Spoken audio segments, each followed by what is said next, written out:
So I found out something super crazy about this meta that we are currently in with swords in Crota's End.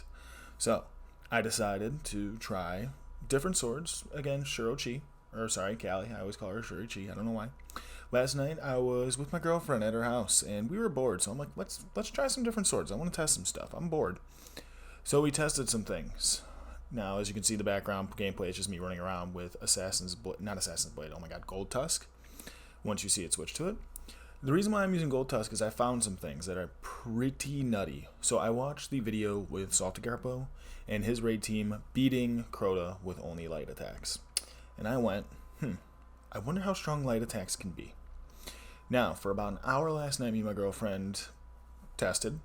Unfortunately, I did not record that because that was all on my laptop, so all of that was not recorded. And I did take some screenshots, but I realized it was on my laptop. A couple of things. She had the Void sword. The name is eluding me right now. I always call it Dark Drinker. So she had Falling Guillotine with the roll that I'm using on Goldtusk right now, which was Relentless Strikes, Whirlwind Blade. Now, she did not have Jagged Edge. We tested so many times with the method I'm doing right now, which you can do solo to test. So again, I want to preface this video as I might not be doing the best way to test, but I tried being consistent in all my tests. As you can see, I would always tether the boss, and then I would go with Whirlwind Blade and just light attack as much as I can. With this one, it all depended. It depended on how much I wanted to use. This one is just my light attack go, so we would always change it up. So the first one we did was all light attacks. I did Lament. She did the Falling Guillotine. She actually beat me by like 200,000. And then I'm like, I want to test this for real. So we took Kalli. We did the glitch with the Wither Horde. She did 1.2 million. I did like 700,000 with Lament, just light attacks. I went, okay, this makes no sense. So then we did it again. I did as best to optimal, quote unquote optimal, because I mean, I am just one man. And I did the Lament combo where I would light attack, light attack, light attack, light attack, light attack, then heavy, trying to get as many light attacks before heavy as possible. She still did 1.1 million.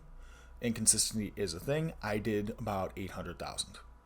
The crazy thing was, and this was just her light attacking, what I do in this video that you can probably see later on is I actually adjusted the way I would do the Whirlwind Blade attacks, and I was actually getting a little bit more than just light attack. As you saw before, I did 460,000, 408,000. I'll put an asterisk next to it in the video to let you know exactly, because I know it just passed. And that was just light attacks. Now, what we found out was she was outpacing the Lament, and she had ammo. She had ammo, I would be out. Total damage, she was doing more. With this, was probably because of the relentless strikes. Every like third hit, she would get a hit. So she was outpacing me. She was outpacing me with Lament. I had Lament, she had Falling Guillotine. She was just using light attacks. She still had ammo, way more total damage output than Lament with its power attacks. Now, in this video, I was like, I want to see what happens if I get Whirlwind Blade times 10 and use the power attack. Which this scene right here is without Loosened Blade mods. So I'm hitting as many as I can. It takes like 5 light attacks before I can do another one. With Loosened, I think it's like 2 to 3. So Lament, I'm getting right around 360,000 damage, which you'll see again in Kalli. With the Goldtusk, I'm getting around 480,000. And again, she was getting more total damage output with Falling Guillotine with light attacks at 120,000. We did test Goldtusk versus Falling Guillotine, which I was using a Goldtusk with Hungry Edge, Duelist Trace, and Whirlwind Blade, whereas the one I'm using now has Jagged Edge, Relentless, and Whirlwind. Whirlwind's definitely the key here. Relentless is super nice because Relentless gives you 1 sword ammo after 3 powered hits within 2 seconds, and then Jagged Edge gives you increased impact at the cost of ammo, which against a boss like Crota, you won't need that much ammo. And then, yes. So yeah, she was still outpacing me. So let's go ahead and seek faster. Here is Lament with, oh no, this is still Goldtusk, sorry. This is Goldtusk with Loosened Blade. Just going to town. with light, heavy. And as you can see, I'm doing a little bit more damage. Now, I don't know how to do the calculations with the actual damage bar, so I don't know what the actual damage is, but I'm going off the damage numbers. With that damage, we sit at about 537,000. Just a small number with the Goldtusk, which the only bad thing about this is the Goldtusk is hunter exclusive. Now, here is Lament with just light attacks.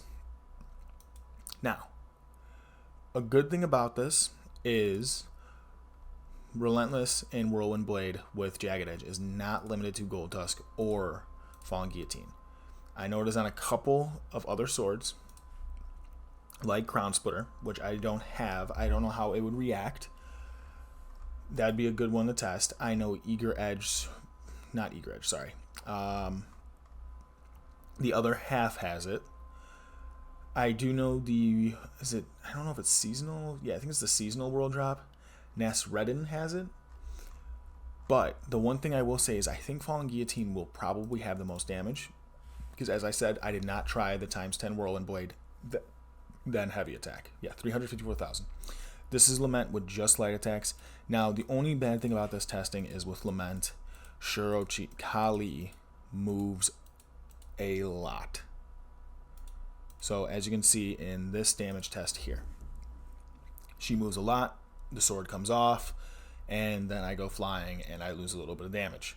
The last damage phase was the best one, whereas light, heavy is not as hard. But as I was saying, with Fallen Guillotine, we did not try 10 rolling blades, then adding in heavies. So Fallen Guillotine was 1.2 million with total damage output, whereas I believe Goldtusk, the one without Relentless Whirlwind, when I got total damage output, was about a 1 million. Now, I did not have Tireless Blade or Relentless Strikes on that one. Relentless Strikes would give you more damage output, and it has more ammo capacity than Fallen Guillotine. But see, 342,000. Again, I missed a little bit on that one. Now, as I was saying, the Fallen Guillotine, if I remember correctly, do not quote me on these numbers, was about 13,810 with well and with tether. Goldtusk was 13,210 or 110 per strike with the same setup, and we both had 3 times armor mod. So, total damage output, I believe Fallen Guillotine would win. I did not fully test that. That would be for another video, or if someone wants to take this video and do it with proper testing. I do not have the resources for proper testing, nor a group for proper testing. This is just anecdotal evidence of a few tests on Shirochi, which is not the greatest boss to test swords on. So I would love to see someone follow up on this video, or myself in a couple weeks follow up on this video to see the difference. When I raid tonight, I will probably check damage. I will be using Goldtusk most likely, unless they stick me on Tractor Cannon. And some of my teammates will be using Lament. And I'm going to have my girlfriend stick on the Fallen Guillotine. And I'm going to tell her the 10 times thing and see the damage on Crota itself and see if it is a viable way or if my teammates will beat us. As you can see, she kind of disappeared. I missed one hit, but this is still the best Lament damage. Now, if you watch the full damage, I probably could have gotten like one more heavy. I missed, but luckily I missed more of a light attack than anything. But even with that, it's still 442,000. Goldtusk still out damages the Lament. As you can see back here. This is the Goldtusk with the ×10, 3 hits into a heavy compared to Lament. And I do, I think, 552,000. And this is Kalli, and so I'm limited on damage here. This isn't the Wither Horde trick. It's not total damage versus total damage. It's as much damage as possible versus as much damage as possible. Now, you could argue that perhaps I had a little more time to hit on this one, but even then, those 3 light attacks versus a whole sequence, 537. And then the final one, here's Goldtusk, where I actually heavy attack to start, light, heavy attack, and not doing it with Whirlwind Blade, but just going in. And here we go, 2, 1. I'm at 536,000, which is very comparable to the Whirlwind Blade. If anything, I think it's a little bit lower. So it's pretty much worth it to get whirlwind blade up, then start using heavy. And again, when we did falling guillotine, we tried heavy, then light, heavy, light. Was not near as just all lights. So I believe whirlwind blade times 10, it is better to get it to times 10 before you start doing heavy attacks. And then there is my roll that I built. Only bad thing about Goldtusk is it is a hunter only sword. Thank you all for watching. I hope this is very informational, informative. I hope people take this with a grain of salt. This is my own personal testing. I could have been messing up in some way. And if anyone wants to make a follow-up video, that would be amazing, because I would love to see the results against a boss like Riven, against a boss like Crota, against a boss even like the dungeon boss, just to see the actual damage numbers and a good secure test versus one man doing against Kalli. Thank you all for watching. Like and subscribe if you liked the video, and hope you all have a great one killing some Crotas.